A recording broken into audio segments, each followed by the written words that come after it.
ई छोटी चिड़िया, मुझे मेरा शरीर लाकर दे, वरना मैं तुझे और तेरी बेटी को चबा चबा कर खा जाऊंगी। एक घना जंगल था जहाँ दूर दूर से पंछी आके अपने नए घर बनाए थे। इन्हीं में से एक थी रानू चिड़िया, जिसकी आंखों में हमेशा एक बेहतर भविष्य का सपना पल रहा था। वह अपनी नन्ही बेटी गुनगुन के साथ एक छोटे से कच्चे घोंसले में रहती थी। मम्मा मम्मा, हम अपना पक्का घर कब बनाएंगे? रानू अपनी बेटी को समझाते हुए प्यार से बोलती है। गुनगुन बेटा, चिंता मत करो, अभी अभी तो आए हैं हम इस नए जंगल में। बस कुछ ही दिनों में मैं एक मजबूत और प्यारा सा घर बना लूंगी। माँ बेटी की ये बातें अक्सर तारों भरी रातों में होती, पर उन्हें क्या पता था कि इस जंगल में शांति के पीछे एक खौफनाक राज छुपा था। एक सरकटी चुड़ैल जो रात के अंधेरे में पंछियों का शिकार करती थी। उसकी भूख कभी नहीं मिटती थी और हर रात वह अपने अगले शिकार की तलाश में निकल पड़ती। उसी रात एक ऊंचे पेड़ पर कालू और रामू कौवा बेफिक्र होकर गप्पे मार रहे थे। यार कालू, सुना है इस जंगल में खूब स्वादिष्ट फल मिलते हैं। हाँ भाई, तभी तो इतने पंछी यहाँ आते हैं, पर पता नहीं क्यों मुझे इस जंगल में कुछ अजीब सा लगता है। अभी उनकी बात पूरी भी नहीं हुई थी कि अचानक एक भयानक साया पेड़ों के बीच से निकलता हुआ उनकी तरफ बढ़ने लगा। उसकी सरकटी काया और भयानक हंसी से जंगल कांप उठा। कालू, वो कौन है? रामू डर के मारे फुसफुसाया। भाग रामू, ये चुड़ैल है, भागो। दोनों कौवे जान बचाकर उड़ एक पल में उनके पीछे आ पहुंची। कितनी भी ऊंची उड़ान भरती, चुड़ैल उनकी परछाई बनकर उनका पीछा करती रही। लू, हम पकड़े जाएंगे। सुन रामू, तू फौरन घने जंगल में घुस जा, मैं इसे अपने पीछे रखता हूँ। रामू ने अपने दोस्त की बात मानी और घनघोर झाड़ियों में गायब हो गया। चुड़ैल का ध्यान कालू पर ही था। वह भागा भागा रानू के कच्चे घोंसले की तरफ पहुंचा। उसकी सांसें फूल रही थीं। रानो, जल्दी करो, इस जंगल में चुड़ैल है। रानू का दिल तो जोर से धड़कने लगा। क्या इस जंगल में चुड़ैल?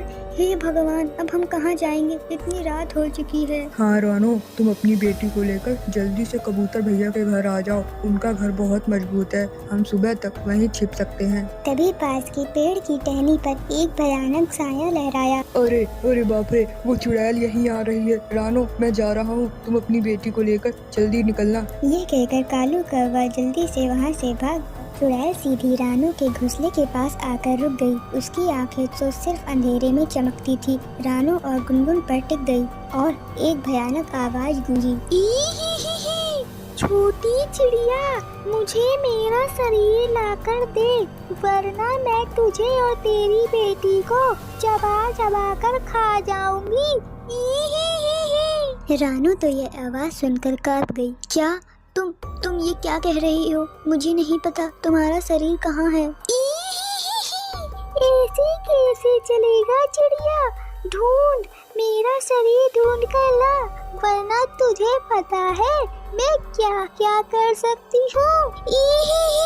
चुड़ैल, हमें मत मारो, मैं कैसे भी करके तुम्हारा शरीर ढूंढ लाऊंगी, बस हमें मत खाना। ये कहकर रानू चिड़िया अपनी बेटी को लेकर उड़ चली। उसके पीछे चुड़ैल एक प्रेत की तरह मंडरा रही।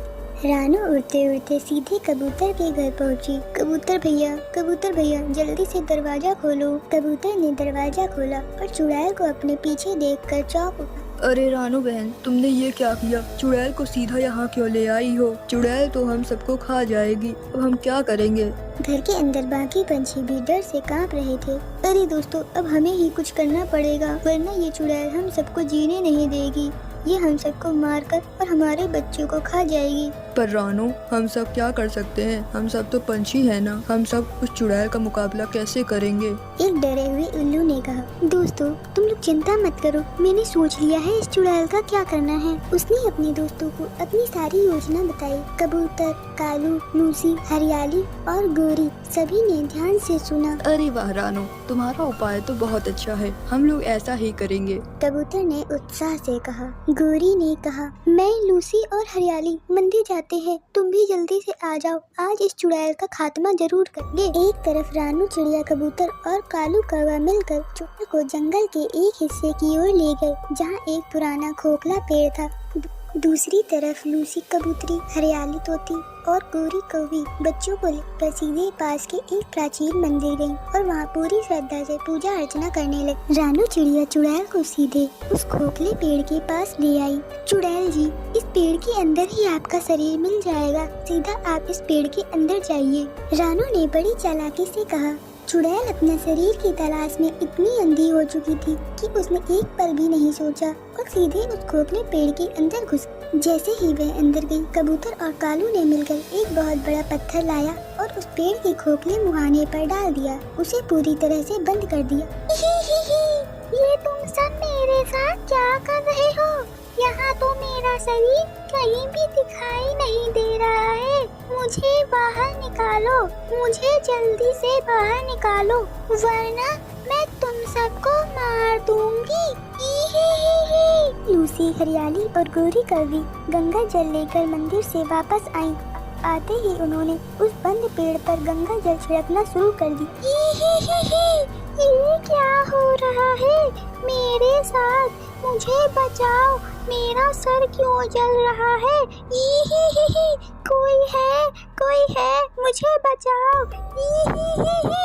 चुड़ैल की चीखें भयानक दर्द से भर गई। गंगा जल के प्रभाव से चुड़ैल आग में जलकर भस्म हो गई। इस तरह सभी पंछियों ने मिलकर अपनी बुद्धिमानी और साहस से उस भयानक चुड़ैल का खात्मा किया और जंगल में फिर से शांति लौट आई। अब पंछी बिना किसी डर के खुले आसमान में चहचहा सकते थे। रानू और गुनगुन ने भी मिलकर अपने सपनों का मजबूत घर बनाया और इस तरह जंगल में शांति लौट आई। या फिर बस एक शुरुआत थी?